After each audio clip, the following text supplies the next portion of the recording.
শেখ রবিউল আলম। শেখ রবিউল আলম, আপনার কাছে একটা প্রশ্ন ছিল, দর্শকের প্রশ্নটা দিয়ে আপনাকে শুরু করতে চাচ্ছি। বিএনপি এই অভিযোগ থেকে বের হতে পারছে না বা হচ্ছে না? দর্শক যে অভিযোগ করেছেন এটা এক দৃষ্টিতে দর্শক দেখেছেন। বাংলাদেশে যুদ্ধ অপরাধীদের ছেলে নির্বাহী কমিটির সদস্য হয়েছে, সেটা আমরা যুদ্ধ মুক্তিযুদ্ধের চেতনায় বিশ্বাস করি কিনা সেখানেই তার প্রশ্ন। ওটা হচ্ছে সালাউদ্দিন কাদের চৌধুরী বিএনপি রাজনীতির সাথে সম্পৃক্ত ছিলেন। এটা রাজনৈতিক পরিবার এবং তার বাংলাদেশে মেধা মনন যোগ্যতা দিয়ে রাজনীতি করবার জন্য তার উপযুক্ত ছেলে আছে। তার ছেলেও দীর্ঘদিন ধরে বিএনপি রাজনীতির সাথে সম্পৃক্ত আছে।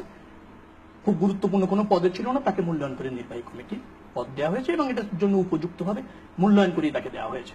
বাংলাদেশের যুদ্ধ অপরাধী যদি সালাউদ্দিন কাদের চৌধুরী হয়ে থাকেন, তার ছেলে রাজনীতি করতে পারবে না, তার ছেলে রাজনীতি করবে না, যুদ্ধ অপরাধীদের ছেলেরা রাজনীতি করতে পারবে না, এরকম কোন বিধান আইন সরকার করেছে কিনা আমার জানা নেই, আমার মনে হয় নাই।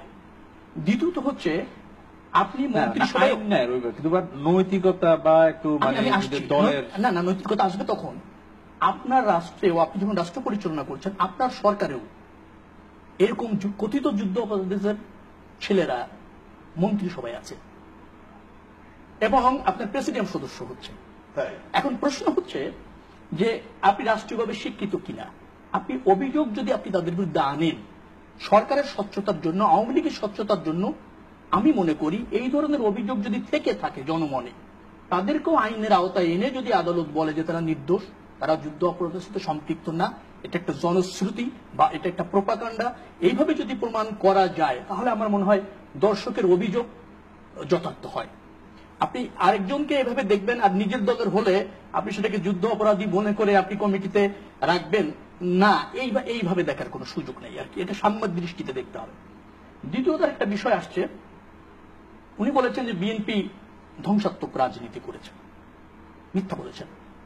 বাংলাদেশের মানুষের ভোটাধিকার প্রতিষ্ঠার জন্য বিএনপি আন্দোলন করেছে, একটা ইনক্লুসিভ নির্বাচনের জন্য বিএনপি আন্দোলন করেছে এবং সম্পূর্ণ গণতান্ত্রিক ভাবধারার মধ্যে থেকে দেশের বৃহত্তর রাজনৈতিক দল হিসাবে এদেশের জনগণের আশা আকাঙ্ক্ষা বাস্তবায়নের জন্য বিএনপি আন্দোলন করেছে। সমস্যাটা হয়েছে বিএনপির এই গণতান্ত্রিক আন্দোলন ভিন্ন খাতে প্রভাবিত করবার জন্য সরকার যার উপর নাই ফ্যাসিস্ট হয়েছে এবং সরকার এতটাই ফ্যাসিস্ট হয়েছে যে সে জনগণ থেকে বিচ্ছিন্ন সরকার, জনভীতি তার মধ্যে কাজ করছে। সরকার একটা পার্টিসিপেটরি নির্বাচন অর্থাৎ প্রতিদ্বন্দ্বিতামূলক নির্বাচন আয়োজন করবে এবং তাতে অংশগ্রহণ করবে, সেই শক্তি সরকার হারিয়ে ফেলেছে। কারণ আওয়ামী লীগের গত 8 বছরের যে দুঃশাসন, সেই দুঃশাসন হয়েছে, অপশাসন হয়েছে, গুম হয়েছে, খুন হয়েছে, মামলা হয়েছে এবং দেশের সর্ববড় বিরোধী দল যেটাকে বলবো, আমরা পার্লামেন্টে ছিলাম যখন লাস্ট 2008 থেকে ধরেন 2014 পর্যন্ত তোমরা বিরোধী দলে ছিলাম, সেই বিরোধী দলটাকে নিশ্চিহ্ন করবার জন্য সকল অপকৌশল সরকার নিয়েছে, জিরো টলারেন্সের সরকার ছিল। আমাদের এই যে গণতান্ত্রিক যে আন্দোলন, মানুষের অধিকারের যে আন্দোলন, সেটাকে ভিন্ন খাতে প্রভাবিত করবার জন্য সরকার ইন্টেলিজেন্সি বাহিনী বা সরকারের প্রত্যক্ষ পরোক্ষ সহযোগিতায় অনেক ভায়োলেন্স ক্রিয়েট করা হয়েছে। এর জন্য বিএনপি দায়ী না? বিএনপি দায়ী। আমি তো মানুষের অধিকার প্রতিষ্ঠার আন্দোলন করবই, আপনি তো আমাকে এখান থেকে বঞ্চিত করতে পারবেন না। এটা বৃহত্তর দল হিসেবে আমার দায়িত্ব। জনগণের আকাঙ্ক্ষা, জনগণের ধরেন ভোটাধিকার, জনগণের রাষ্ট্রীয় মৌলিক অধিকার, এর পক্ষে কি বৃহত্তর রাজনৈতিক দল হিসেবে বিএনপি আন্দোলন করবে না? আন্দোলন অব্যাহত আছে এবং আন্দোলন অব্যাহত থাকবে। আন্দোলনে ধরেন আমরা সফল হয়েছি আন্দোলনে, আপনি বলতে পারেন একটা অবৈধ সরকার ক্ষমতায় আছে, কিন্তু সফল হয়েছে কোথায় আপনি বলি। আজকে বাংলাদেশের মানুষ বিশ্বাস করে না আওয়ামী লীগ একটা গণতন্ত্রমনা দল। আজকে বাংলাদেশের মানুষ বিশ্বাস করে না যে আওয়ামী লীগ সুশাসনে বিশ্বাসী এবং পার্টিসিপেটরি নির্বাচনে অংশগ্রহণ করার মতো একটা উপযুক্ত রাজনৈতিক দল। রাজনৈতিক দল হিসেবে আওয়ামী লীগ আজকে বাংলাদেশের মানুষের কাছে পরিত্যাগ। এইটা হচ্ছে আমাদের আন্দোলনের সফলতা। আন্দোলনের কৌশল আছে এবং দৃশ্যমান পতন যদি আপনি সরকারকে বলেন আগামী নির্বাচনে গণতান্ত্রিক যে নির্বাচন সরকারের কাছে আমরা দাবি করছি, সরকার সেই নির্বাচনের আয়োজন করুক, তাহলে বুঝবে যে বিএনপি আন্দোলনে কতটা আয়োজন করতে যাচ্ছে এবং সরকার আমরা সবসময় নির্বাচন হতে হবে, একটা নিরপেক্ষ সরকারের অধীনে নির্বাচন হবে, স্থানীয় সরকার নির্বাচনে আমরা পার্টিসিপেট করেছি, জনগণের কাছে প্রমাণ করতে সক্ষম হয়েছি যে জনগণের সত্যিকার অর্থে ভোটাধিকার নেই এবং এই সরকার আন্তর্জাতিকভাবে এবং দেশীয়ভাবে আজকে নির্বাচন এই সরকারের অধীনে নিরপেক্ষ নির্বাচন যে সম্ভব না সেটা প্রমাণিত, স্বীকৃত এবং জনগণের দৃঢ় বিশ্বাস আমাদের এই আন্দোলনের ফলে সৃষ্টি হয়েছে। দ্বিতীয় একটা বিষয় আসছে, সেটা হচ্ছে যে আপনি পারফরমেন্স বলছেন যে নির্বাচনের তাদের যোগ্য নেতৃত্ব এসেছে। হ্যাঁ, এই যে সমস্ত যোগ্য নেতৃত্ব আওয়ামী লীগের কাছে হয়তো ঠিক আছে। আজকে আপনি 8 বছরে আওয়ামী লীগের মধ্যে কোনো রাজনৈতিক চর্চা নেই।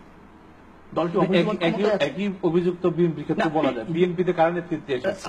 আসছে অনেক তরুণ নেতৃত্ব আসছে। আপনি যদি যান আমাদের 502 সদস্যের একটা কার্যনির্বাহী কমিটিতে 120 থেকে 25 জন।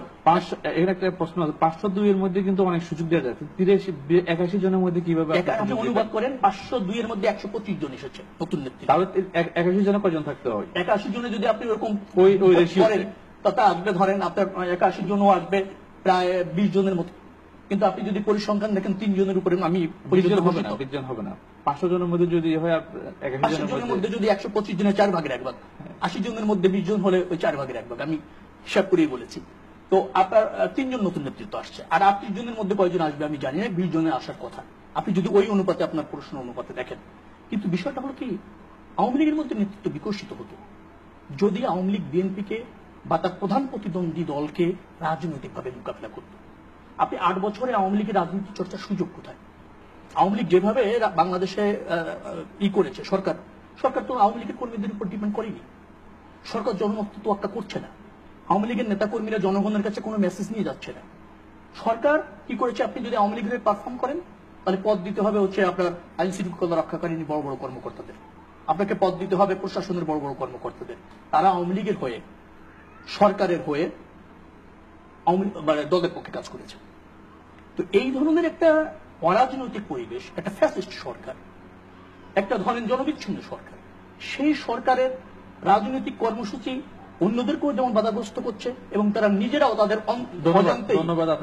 সাংগঠনিকভাবে মানে আপনার পৌর হয়ে যাচ্ছে। ধন্যবাদ। আমরা চাই আওয়ামী লীগ থেকে বেরিয়ে আসি। আপনার কাছে ফিরছি, আপনি কি মনে করেন